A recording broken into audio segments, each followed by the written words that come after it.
Estamos dando continuidade à nossa série de mensagens nessa carta do apóstolo Paulo. Estamos bem no meio da série de exposições, aqui nessa parte central, no miolo da carta, onde Paulo trata da santificação, depois de ter falado da perdição de todos os homens, da justificação pela fé.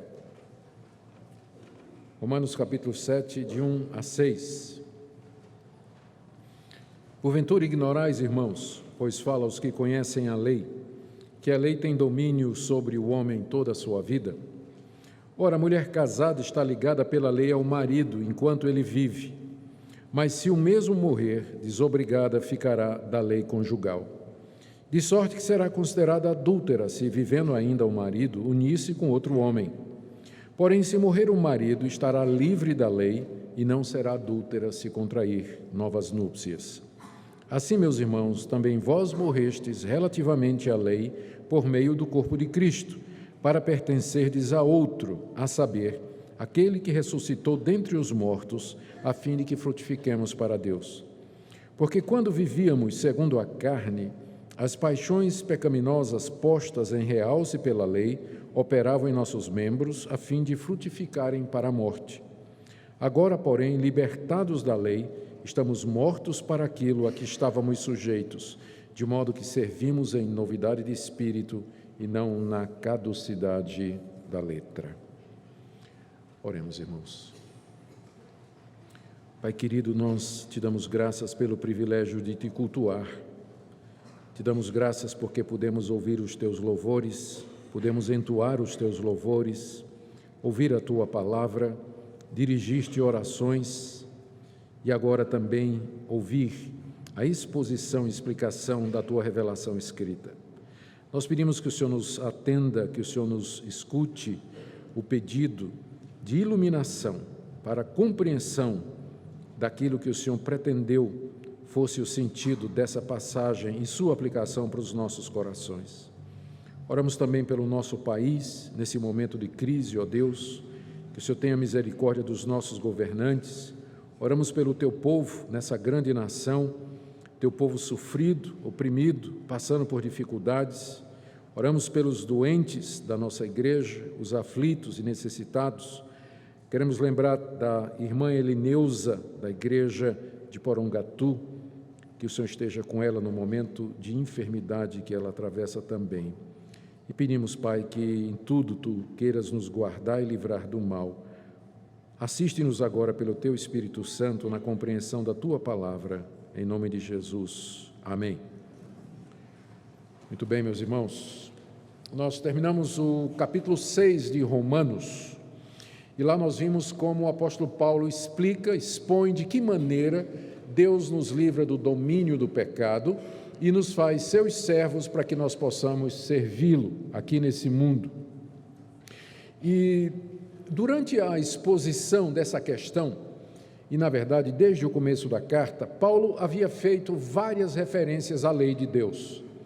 Quando ele fala lei na carta aos Romanos, geralmente ele se refere toda aquela legislação que Deus deu à nação de Israel através de Moisés no alto do Monte Sinai. Nós temos o relato disso, começando no livro de Êxodo e terminando no livro de Deuteronômio. Quando ele fala lei, ele se refere a todo aquele corpo de regras, regulamentos, preceitos e determinações e decretos que Deus havia revelado à nação de Israel e que compreendiam leis relacionadas com a nação, é o que a gente chama de lei civil, leis relacionadas com o templo, que eram as leis cerimoniais e que tratavam do sistema de sacrifícios, as leis referentes à pureza, impureza, o calendário judaico, a dieta religiosa, o trabalho dos sacerdotes e a lei moral que estava encapsulada, resumida nos 10 mandamentos. Na carta aos Romanos, é especialmente esse último aspecto da lei que Paulo enfoca. Quando ele usa o termo lei, ele está pensando na legislação judaica, mas particularmente nos 10 mandamentos, que são o resumo da lei moral de Deus. O que Paulo havia dito até agora a respeito da lei? Ele tinha dito que ela havia sido dada para calar a boca dos homens, está lá no capítulo 3, verso 19. Também ele diz, nesse mesmo capítulo, verso 20, que ninguém será justificado diante de Deus observando os preceitos da lei. No mesmo verso ele diz que a lei não salva, mas ela traz conhecimento do pecado.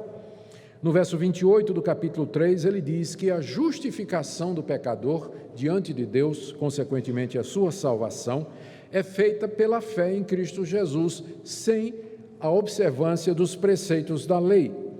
No capítulo 4, verso 13, ele diz que as promessas que Deus fez a Abraão, de que na sua descendência seriam benditas todas as nações da terra, essa promessa não decorreu da guarda da lei, mas da fé que Abraão teve nas promessas de Deus. E 2 versículos adiante, no versículo 15 desse mesmo capítulo, diz Paulo que a lei, na verdade, ela provoca a ira de Deus, ela suscita a ira de Deus. E que a lei, capítulo 5, verso 20, ela veio para aumentar o pecado. E no capítulo 6, que antecede o que nós acabamos de ler agora, mais especificamente, Paulo havia feito 2 menções à lei. Estão nos versos 14 e 15. No verso 14 do capítulo 6, ele disse: o pecado não terá domínio sobre vós, pois não estáis debaixo da lei, mas sim da graça. E no verso 15, ele repete: havemos de pecar porque não estamos debaixo da lei, e sim debaixo da graça. Essas declarações de Paulo a respeito da lei, com certeza levantariam questões entre os judeus em Roma, aonde essa carta era destinada, e particularmente aos judeus que haviam se tornado cristãos e que frequentavam a igreja de Roma. Quando a carta de Paulo chegasse lá e fosse lida na igreja com essas afirmações a respeito da lei, o judeu ia levantar a sobrancelha, né? E dizer: mas espera aí, o que é isso aqui que Paulo está dizendo a respeito da lei? Por quê? Porque para o judeu a lei foi dada por Deus como sendo o caminho da salvação. A lei expressava a natureza santa e o caráter puro de Deus e a sua vontade para o homem, e havia sido dada à nação de Israel como o caminho de vida. Para o judeu, se ele guardasse os preceitos da lei, ele receberia a vida eterna como recompensa da parte de Deus. Além disso, a lei, como expressão da santidade de Deus, ela era eterna, perfeita, pura e santa. Então, por que Paulo estava dizendo essas coisas ruins a respeito da lei? Que a lei provoca a ira, que a lei provoca o pecado, a lei aumenta o pecado, ninguém é salvo pelas obras da lei, a lei foi dada para calar a boca de todo mundo, Abraão não foi justificado pela lei. Então, por que Paulo fica dizendo essas coisas negativas a respeito da lei? Esse com certeza seria o questionamento que aconteceria lá na igreja de Roma quando a carta de Paulo fosse lida. E não era, então, já havia a boataria a respeito de Paulo, de que ele era um judeu traidor, ele era um judeu apóstata, porque em todo lugar ele falava mal da lei, ele falava mal do templo, ele falava mal dos sacrifícios, ele falava mal da circuncisão, ele dizia que Jesus era maior do que Moisés. Então os judeus não estavam muito felizes com a pregação do apóstolo Paulo, e com certeza eles queriam explicação, especialmente para essa questão aqui: se a salvação e a justificação do pecador é mediante a fé em Jesus Cristo, por que é que Deus deu a lei? Por que é que Ele deu os 10 mandamentos? Por que é que Ele deu essa revelação escrita da sua vontade à nação de Israel? É exatamente isso que Paulo responde no capítulo 7. O capítulo 7 tem 2 partes. Na primeira parte, Paulo declara que da mesma forma que nós morremos para o pecado, mediante a nossa união com Jesus Cristo, nós também morremos para a lei. O cristão não está mais debaixo da lei, porque ele morreu para a lei mediante o corpo de Jesus Cristo. E ele usa uma comparação para a gente entender isso, que é a comparação do casamento, que nós vamos ver em seguida. A segunda parte do capítulo, que nós começaremos a ver no próximo domingo, se Deus permitir, Paulo explica a razão pela qual a lei foi dada. Ela foi dada para nos convencer do nosso pecado, de maneira que o homem que está debaixo da lei, ele agoniza, ele geme, ele grita de desespero, porque a lei diz o que é o certo, mas o homem sem Deus, ele não consegue obedecer aos preceitos da lei, gerando todo aquele conflito que Paulo descreve aí na segunda parte do capítulo 7. Mas hoje à noite nós vamos ficar apenas com a primeira parte, onde Paulo fala da nossa morte para a lei. E vamos começar com o verso 1, onde ele faz uma pergunta aos seus ouvintes. A pergunta já é antecipando aquela objeção que ele sabe que vão levantar diante das declarações que ele tinha feito diante da lei. A pergunta é essa: porventura ignorais, irmãos, pois fala aos que conhecem a lei, que a lei tem domínio sobre o homem toda a sua vida? É óbvio que Paulo aqui está se dirigindo particularmente aos judeus, não é? Eu falo aos que conhecem a lei, e não eram poucos aqueles que eram membros da igreja. A lei aqui que ele se refere é aos 10 mandamentos. Em outras palavras, ele está dizendo assim: eu sei que vocês vão compreender o que eu vou dizer, irmãos, porque vocês conhecem a lei de Deus. Então não estou falando para ignorante, vocês sabem, conhecem a lei de Deus. Paulo também poderia estar fazendo uma referência muito geral às leis romanas, que também regulamentam a questão do casamento, mas eu penso que especificamente pelo contexto, ele está se referindo aqui à lei de Deus. O que ele está dizendo aqui é que a lei de Deus, ela tem domínio sobre o homem, e o homem aqui é genérico, né, sobre todas as pessoas, durante o tempo da sua vida aqui no mundo. Ou seja, desde o dia que nós nascemos até o dia da nossa morte, nós estamos debaixo do domínio da lei de Deus. Aqui Paulo fala da lei como se a lei fosse um senhor, um patrão, e que tivesse escravos que lhe pertencem desde o nascimento. Era alguma coisa comum naquela época. Tinha gente que já nascia no regime de escravidão, nascia de escravos, ia permanecer a vida toda servindo aquele patrão e ia morrer como escravos. Então, é uma figura que Paulo usa aqui para descrever o que ele quer dizer, que a nossa escravidão à lei dura o tempo da nossa vida. Nós nascemos debaixo do domínio da lei e morremos debaixo do domínio da lei. Ou seja, o tempo todo da sua vida aqui nesse mundo, você está debaixo da lei de Deus. Aquilo que Deus disse: não terás outros deuses diante de mim, não farás para ti imagem de escultura, não tomarás o nome do Senhor teu Deus em vão, lembra-te do dia de descanso para o santificar, honra teu pai e tua mãe, não adulterarás, não mentirás, não furtarás, não matarás, não cobiçarás nada do teu próximo. Isso vale no dia que você nasceu até o dia que você vai morrer. É isso que Deus quer de você. Todos os dias, momentos, segundos da sua vida, não há um segundo da sua existência em que você não esteja debaixo do domínio da lei. Isso simplesmente quer dizer o seguinte: que nós nascemos já obrigados a guardar toda a lei de Deus e, portanto, condenados, porque nenhum de nós vai cumpri-la perfeitamente. A lei nos enquadra como pecadores e, portanto, nos destina ao castigo de Deus e à justa ira de Deus. Esse é que é o problema nosso. Nascemos sob o domínio da lei, debaixo da lei. A lei exige, a lei cobra, ela determina e pronuncia sentença. Se você não cumprir estas coisas, você sofrerá a ira de Deus e o castigo de Deus. Isso valia não somente para os judeus que tinham recebido a lei escrita, mas também para os pagãos, porque os pagãos também receberam a lei de Deus. Eles receberam a revelação de Deus na consciência e no coração. Nós vimos isso no capítulo 2, quando Paulo diz que a lei de Deus está gravada no coração deles, dos gentios, e eles percebem a lei de Deus pela criação. A criação fala da grandeza de Deus, da existência de Deus, de um Deus que antecede a realidade presente, um Deus que tem governo e domínio sobre todas as coisas. Então, quer sejam os pagãos e os gentios, quer sejam os judeus, não existe nenhuma pessoa, nunca existiu qualquer pessoa que veio a esse mundo que não estivesse debaixo da lei. E, portanto, debaixo da sua condenação, da condenação da lei, e, portanto, enquadrado como pecador e destinado ao castigo. Com isso, o que Paulo quer dizer aqui no verso 1, a lei tem domínio sobre o homem enquanto ele viver, Paulo está dizendo que não tem a menor possibilidade de você e eu escaparmos do domínio da lei sobre nós enquanto estivermos vivos. A morte é a única coisa que nos liberta do domínio da lei, porque a morte cancela todos os contratos, não é verdade? A morte cancela todos os contratos. Então, a única forma de nós sairmos desse contrato,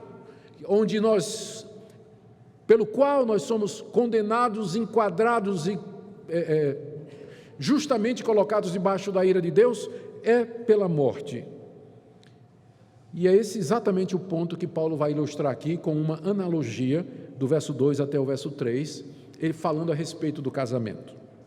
Ele diz no verso 2, ora, a mulher, ele está explicando, é como se ele dissesse assim, por exemplo, 2 pontos, o ora aí quer dizer isso, por exemplo, 2 pontos, a mulher casada, ela está ligada pela lei ao marido, enquanto ele vive, mas se o marido morrer, ela está desobrigada da lei conjugal. Aquilo era conhecimento comum na sociedade romana, e é conhecimento comum na nossa sociedade. A mulher está ligada ao marido enquanto o marido vive. Não é? Enquanto o marido está vivo, ela é a mulher dele. E de sorte, Paulo diz aí, que somente se o marido morrer, ela está desobrigada da lei do marido para poder casar com outra pessoa ou permanecer viúva. E ele exemplifica no verso 3, dizendo, ele explica, de maneira que ela será considerada adúltera se, vivendo ainda o marido, unir-se com outro homem. Claro, ela está casada com aquele homem, papel passado, tem a lei, ela é esposa daquele homem, enquanto ele está vivo. Se enquanto ele estiver vivo, e ela casada com ele, ela se unir com outro homem, isso constitui-se adultério. Adultério, ela não pode ter 2 homens ao mesmo tempo. Então, ela estaria cometendo adultério. Mas, veja o final do verso 3, se o marido morrer, ela está livre da lei do marido, e não será adúltera se contrair novas núpcias. Se o marido morrer, ela está livre, ela fica viúva, e aí a viúva pode casar com quem quiser, ela não está cometendo adultério, porque o marido morreu, e a morte terminou o contrato, terminou a lei do casamento. Ela agora está livre para casar uma outra vez. Vocês entenderam, obviamente, o que é que Paulo está dizendo aqui. Vocês entenderam a comparação. Quem é a mulher? Somos nós. Quem é o marido com o qual nós estamos casados por toda a eternidade, até que a morte nos separe? A lei. Quem é o outro homem que, se a gente casar com ele, a gente comete adultério? Cristo. Deixa eu tentar ilustrar o que é que Paulo está querendo dizer aqui para vocês. Imagine a seguinte situação. Um homem casado com uma mulher, só que esse homem ele é extremamente perfeccionista. Ele é daquele tipo assim que acorda todo dia na mesma hora e já quer o café pronto na mesa. Ele quer o café pronto, ele quer a roupa passada do jeitinho que ele gosta, a casa tem que estar arrumadinha do jeito que ele imagina, tem que estar tudo limpinho, a comida na hora do almoço tem que ser aquele cardápio que ele gosta, prescreveu, na temperatura certa. Na hora de tomar o banho, a toalha tem que estar dobrada, preparada lá no banheiro para ele. Vocês pensam que eu estou descrevendo um cara irreal? Não, tem muito cara que é assim. Pode perguntar às casadas por aí, elas vão dizer. Tá certo? Então, é um cara todo certinho. Roupa sempre limpa, impecável, cumpre horário. O horário que ele determina é o horário que tudo acontece. Ele segue a vida assim, em mínimos detalhes. Está tudo programado, tudo certo. O problema é que a mulher dele é completamente desastrada. A mulher é completamente desastrada. Ela esbarra nas coisas, ela quebra os vasos, ela queima o arroz, ela passa a camisa dele da forma errada, bota piqui no arroz dele, faz tudo que ele não gosta, não é? E ela fica, ela não limpa as coisas, ela não lembra direito o que é que ele gosta, o que é que ela quer. E essa mulher vive nessa situação. E o problema é que o marido não ajuda. O marido não ajuda. Toda vez que ela erra, ele vai lá com o dedo em cima. Você não presta. Você não faz nada certo. Já é a 10ª vez que você faz isso e você sabe que eu não gosto das coisas assim. Ele não ajuda a mulher, não tem perdão, não deixa passar uma. Se a mulher errou, ele vem em cima.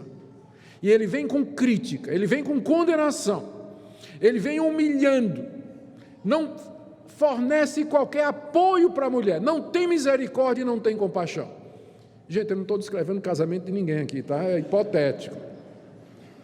Embora eu sei que na realidade seja um pouco parecido com isso, né?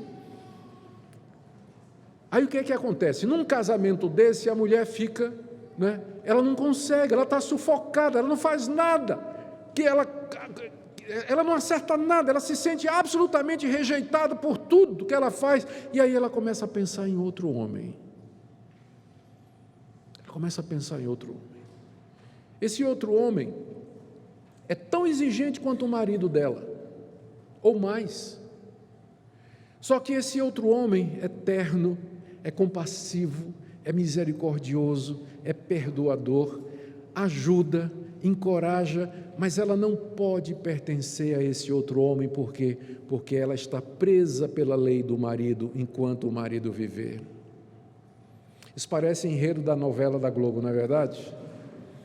Se fosse uma novela e você fosse o escritor, qual era o fim que você daria a essa história? É óbvio, a mulher ia botar um baita veneno de rato na comida do homem, né? Ia matar o cara para poder casar com o outro, não é isso? Vocês já entenderam o enredo, né? De que se refere? A mulher somos nós, que estamos casados com a lei. A lei nos condena, nos critica, não deixa passar uma. Toda vez que nós erramos, a lei vem em cima. E diz, você pecou, você errou, você está condenado, não é a primeira vez, você não presta, você não aprende. E a lei não nos ajuda, ela não nos ergue do chão, ela não tem perdão, ela não tem misericórdia. E o outro homem a quem nós desejamos pertencer é o Senhor Jesus Cristo, que é tão exigente quanto a lei, mas Ele é misericordioso, compassivo, bondoso, nos ajuda, nos compreende, nos sustenta e nos levanta. Mas eu não posso pertencer a Jesus Cristo, porque, Paulo explicou, porque eu estou debaixo da lei, estou debaixo do domínio da lei, casado com a lei enquanto eu viver. Qual é a única solução para esse dilema, para esse casamento impossível? Nós pensaríamos que a solução seria a morte do marido, ou seja, Deus tirar a lei. Mas a solução que Deus deu foi matar a mulher. Veja o que diz o verso 4. Assim, meus irmãos, também vós morrestes, é a mulher que morre, vós morrestes relativamente à lei, por meio do corpo de Cristo, para pertencerdes a outro, a saber, aquele que ressuscitou dentre os mortos, a fim de que frutifiquemos para Deus. Essa é a grande sabedoria de Deus. Da mesma forma como nós vimos no capítulo 6, que Deus, para nos livrar do domínio do pecado, o caminho de Deus não foi tirar o pecado de nós, mas foi nos matar para o pecado. Nós morremos para o pecado em Cristo. É isso que ele ensinou no capítulo 6. O pecado continua em mim, mas eu não sou mais obrigado a obedecer ao pecado. Por quê? Porque eu estou morto por pecado. Fui crucificado com Cristo. Não é isso que ensina o capítulo 6? Nós vimos 3 sermões no capítulo 6, onde Paulo está dizendo isso. O caminho de Deus para me livrar do pecado não foi tirar o pecado do meu coração, mas me fazer morrer para o pecado, de forma que eu não preciso obedecer a Ele, porque Ele não é mais meu patrão. Escravo morto não obedece ordem de ninguém. E agora é o mesmo esquema no que diz respeito à lei. Viver debaixo da lei é viver debaixo da condenação da lei, da exigência da lei. ser enquadrado como transgressor e condenado à ira de Deus por conta dessas transgressões. Como é que Deus então me livra da lei e da sua condenação? Não é tirando a lei, porque a lei de Deus é perfeita, pura e eterna. O problema não é a lei, mas Deus age da mesma forma como Ele agiu, conforme Paulo descreveu no capítulo 6. A mesma morte de Cristo pela qual eu morri pelo pecado, é a mesma morte também pela qual eu morro para a lei.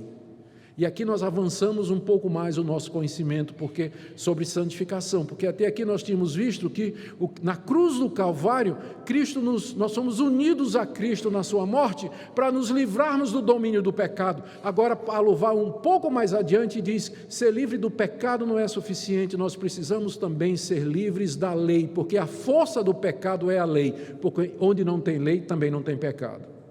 Então temos que ser livres também da lei para poder servir a Deus, e o caminho é esse. Deus nos uniu a Jesus na sua morte, de forma que com Cristo nós morremos para a lei. Isso é possível porque Jesus, como nosso representante, Ele cumpriu a lei perfeitamente enquanto homem aqui nesse mundo, e não somente isso, na sua morte Ele pagou o preço da nossa transgressão da lei, de forma que agora, unidos a Cristo, nós morremos para a lei, para as exigências e as demandas da lei, e morremos para a sua condenação. Só que a gente não fica viúvo, não tem nem tempo para chorar a viuvez, porque morremos para a lei e imediatamente nos unimos ao outro homem, que é Jesus Cristo, pertencemos a Ele. E o resultado disso é que nós, final do verso 4, para pertencerdes a outro, a saber, aquele que ressuscitou dentre os mortos, a fim de que frutifiquemos para Deus. Debaixo da lei não tinha como dar fruto para Deus. Frutificar é produzir boas obras, ou obras de arrependimento, de misericórdia, de compaixão, aquelas obras de gratidão e que refletem a nossa adoração ao Senhor. Debaixo da lei isso não era possível, mas agora, unidos a Cristo, nós podemos frutificar para Deus. Nos versos 5 e 6, Paulo faz um resumo, então, desses dois estados. Como era a vida antes de conhecermos a Cristo, como era a vida casados com a lei, é o verso 5, e como é a vida casados com outro homem, que é o verso 6. Veja o contraste entre as duas situações. No verso 5, ele diz: quando vivíamos segundo a carne, as paixões pecaminosas postas em realce pela lei operavam em nossos membros a fim de frutificarem para a morte. Quando vivíamos na carne, viver na carne é a mesma coisa de viver debaixo da lei. Carne é um termo que no Novo Testamento ele designa a existência humana em toda a sua fragilidade, a existência humana marcada pelo pecado, marcada pela corrupção. Viver na carne é a mesma coisa de viver debaixo da lei. E a lei, ela provoca essa nossa natureza carnal, como ele diz aqui. Quando vivíamos segundo a carne, as paixões pecaminosas eram postas em realce pela lei. A lei como que provoca, estimula, excita a carne. E a gente sabe como funciona isso. Quando a gente dá uma ordem para uma pessoa, ou quando se passa um mandamento para uma pessoa, a pessoa tem vontade de quebrar aquilo ali. Isso é muito normal, né? Eu já contei até a história daquela professora na escola católica que disse para as crianças, era uma professora de Bíblia, e ela disse para as crianças, vocês vão agora para casa e vocês vão ler a Bíblia tal, só não ler o livro de Cantares de Salomão, porque é um livro que fala de relações sexuais. É proibido ler o livro de Cantares de Salomão. Não precisa dizer qual foi o livro que os adolescentes foram ler no final da aula, né? Todo mundo queria ler o livro de Cantares de Salomão. A proibição, ela provoca, ela desperta em nós a curiosidade, a vontade, a rebelião natural dos nossos corações. Então, viver debaixo da carne, debaixo da lei, a lei realça as nossas paixões, desperta o desejo de transgredir e de desobedecer a Deus. Portanto, é uma vida impossível. O resultado, ele diz aqui, é que essas paixões operam em nossos membros a fim de frutificar, não para Deus, mas de frutificar para a morte. Aqui ele está descrevendo a vida do homem sem Cristo, quer judeu, quer gentil. A vida do homem sem Deus. Ele tem conhecimento da verdade, ele sabe qual é a verdade. Alguns até querem fazer aquela vontade, penso especialmente nos religiosos, aquelas pessoas que têm uma religião que é baseada em mérito, em cumprimento de regra, bater meta e tudo mais. Eles querem fazer isso, vivem debaixo de um sistema de escravidão, onde eles sentem as paixões sendo a ira, a raiva, ou a mágoa, ou a paixão carnal sendo despertadas, e o resultado disso é morte. O resultado disso é morte. O verso 5, portanto, descreve a situação do homem não convertido, porém esclarecido e sabedor das demandas de Deus. E o resultado é isso aqui. Mas o verso 6 reflete a situação contrária depois que Deus interveio na nossa vida mediante o Evangelho. Veja como ele diz, agora, se refere então à situação presente, não é mais a situação do verso 5, mas é uma nova situação, porém, introduz a ação de Deus, criando uma realidade diferente da realidade anterior, libertados da lei, por meio da nossa união com Jesus Cristo na cruz do Calvário. Agora nós estamos mortos para aquilo a que estávamos sujeitos. Agora a situação do crente é que ele está morto para a lei, que o sujeitava, escravizava, condenava e com justiça dominava sobre ele. Mas nós agora estamos mortos para a lei. Mas nós não vamos ficar como uma viúva que não tem marido, não tem a quem, não está ligada a um marido, mas nós agora pertencemos a um novo marido, um novo homem. Ele diz, de modo que servimos agora, veja a palavra servir, que indica estar debaixo do domínio de alguma coisa, a quem prestamos conta, de modo que servimos em novidade de espírito e não na velhice, na caducidade da letra. Paulo está comparando aqui esses dois estados. Por um lado, no verso 5, o homem debaixo da lei, vivendo na carne, paixões pecaminosas produzindo morte. Agora, libertados da lei pelo Evangelho, unidos a Cristo, nós servimos em novidade de espírito. Eu creio que esse espírito aqui, na verdade, é espírito com E maiúsculo. Nossa tradução colocou com E minúsculo, mas, na verdade, eu vou dizer porque que eu considero assim. Paulo está falando da nova vida produzida pelo Espírito de Deus com E maiúsculo. Com E maiúsculo. Então, nós agora servimos a Deus baseados num novo princípio. O homem debaixo da lei, vivendo na carne, ele acha que pelo esforço pessoal dele, ele pode agradar a Deus cumprindo todos aqueles requerimentos. E o resultado é paixão pecaminosa despertada e morte no final. É a descrição de toda religião baseada em lei. Mas, em contraste, verso 6, nós temos a vida cristã normal, em que nós servimos a Deus através de um princípio superior, não pela obrigação externa da lei, mas por uma mudança em nosso coração, que foi feita pelo Espírito Santo, de forma que nós voluntariamente, gozosamente, alegremente, nós nos entregamos e nos oferecemos a Deus para servi-lo aqui nesse mundo. São dois estados de vida diferentes. Eu quero sugerir a vocês que a agenda de Paulo, do verso 7 em diante, é exatamente controlada por esses dois versículos. O que ele vai dizer no resto do capítulo 7 é uma expansão daquela vida debaixo da lei que ele mencionou aqui no verso 5. E ele vai descrever os efeitos da lei na pessoa. Eu sei que devia fazer o bem, não faço. Eu sei que eu fiz errado, mas não tenho força para fazer o bem. Nós estamos familiarizados com esse capítulo 7 de Romanos, mas eu vou dizer a vocês que Paulo aqui não está descrevendo uma experiência cristã. Ele está descrevendo a situação e a agonia do homem debaixo da lei, do não convertido debaixo da lei. Ele está expondo o verso 5. E no capítulo 8, você tem a descrição da vida no Espírito, que é a vida normal do cristão. E é isso que nos aguarda em Romanos, à medida que nós vamos prosseguir na série.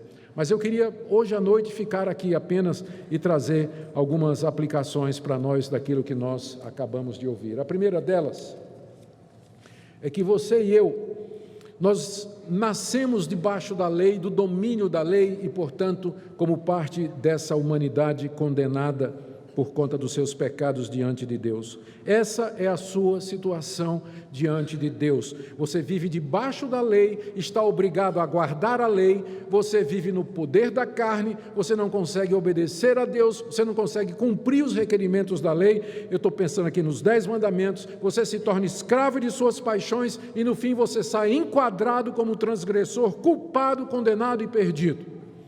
Essa é a situação verdadeira em que você se encontra. E não há saída para isso, porque você está casado com a lei enquanto você vive. A lei tem domínio sobre você durante toda a sua vida. Quer você seja uma criança, quer você seja um adolescente, quer você seja um jovem, adulto, mais tarde um idoso, terceira idade, octogenário, enquanto você estiver vivo, a lei vai continuar dizendo: não faça isso, não faça isso, não faça isso, faça isso, faça isso e faça isso, e você vai continuar quebrando todos esses preceitos. Então não há saída a não ser a morte. E a única forma de você morrer antes de morrer é você unir-se àquele que já morreu por você. Se você unir-se a Jesus Cristo na sua morte e na sua ressurreição, que aconteceu há 2000 anos atrás, mas cujos efeitos Deus aplica hoje mediante a fé, você morre para a lei.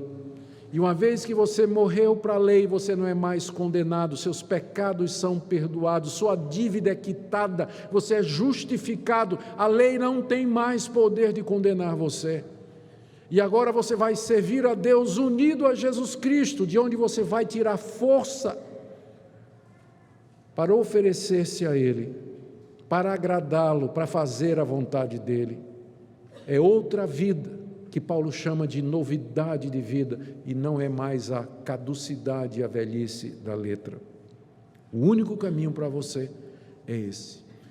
Se alguém aqui essa noite que ainda não entendeu a sua situação diante de Deus, a minha oração é que você perceba hoje a gravidade da sua situação. Você foi enquadrado, você foi apanhado em flagrante, não foi só uma vez só não, é desde que você nasceu. E você não tem como quitar esse débito. Enquanto você estiver vivo, ele só vai aumentando. Por mais bem intencionado que você seja, por mais moralista que você queira ser, você sabe que você não pode cumprir todos os requerimentos da lei de Deus. Mas hoje à noite também você está escutando a verdade do Evangelho, o Evangelho da graça, que Deus em Cristo Jesus nos oferece mediante a fé, a remissão dos nossos pecados, o perdão das nossas iniquidades e a libertação de debaixo da escravidão e da condenação da lei. Se você se arrepender dos seus pecados, se você reconhecer diante de Deus que você é um culpado merecedor de todo juízo, se você humildemente recorrer a Deus e suplicar a Deus o seu perdão, você encontrará misericórdia da parte de Deus, que pelo Espírito Santo vai unir você ao seu Filho e lhe trará perdão, reconciliação, poder e graça para você viver nesse mundo, servindo a Deus e para a glória dEle. Mas uma palavra também aos crentes. Pode ser que alguma pessoa já fez isso e ela já conheceu a novidade de vida em Cristo Jesus. Ela experimentou o poder da ressurreição e sentiu aquela mudança interior no seu coração.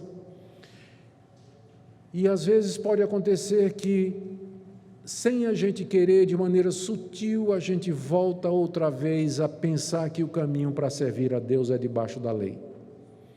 E aí é o que a gente chama de legalismo. São pessoas que são verdadeiros cristãos, mas eles vivem por meio de regras. Para eles a vida cristã se resume a um cumprimento de regras e normas, quando na verdade o foco da vida cristã, o poder da vida cristã é a nossa união com Jesus. É de lá que vem o poder, o amor, a moderação, o domínio próprio, enfim, o fruto do Espírito, que é descrito em passagens como Gálatas capítulo 5. Eu queria que você pensasse nisso nessa noite e que você pedisse que Deus renovasse o conhecimento da graça e da redenção em Cristo Jesus, da sua união com Ele, para que aí você vai conseguir ter forças para vencer aquele hábito pecaminoso, aquelas práticas erradas que você vem lutando contra elas há tanto tempo e você não consegue se livrar. Por que você não consegue se livrar? Porque você está tentando fazer isso na carne, debaixo da lei, mas agora unido a Cristo, no poder da ressurreição, você pode vencer e pode servir a Deus em novidade de vida. Eu queria orar com vocês agora nesse instante, e durante a oração, queria que você se colocasse diante de Deus, refletindo sobre tudo que você ouviu nessa noite. Deus deseja falar ao seu coração, e Ele faz isso através da palavra que foi exposta. Oremos. Pai, eu peço que o Teu Evangelho tenha pleno efeito nessa noite, no coração dos que me ouvem, e que se alguém vivendo debaixo da lei, na carne, que a graça lhe seja mostrada e revelada nessa noite. Senhor, nos ajuda a ver que estamos unidos, casados com o Senhor Jesus, que também nos ensina a obedecer, mas que nos ama, nos perdoa, nos sustenta, nos dá graça, força, nos alevanta quando caímos. Pedimos que o Senhor nos ajude a compreender mais e mais o Teu Evangelho, as riquezas do Evangelho. Concede-nos, ó Deus, mais e mais da Tua graça. É o que eu te peço nessa noite, em nome de Jesus. Amém.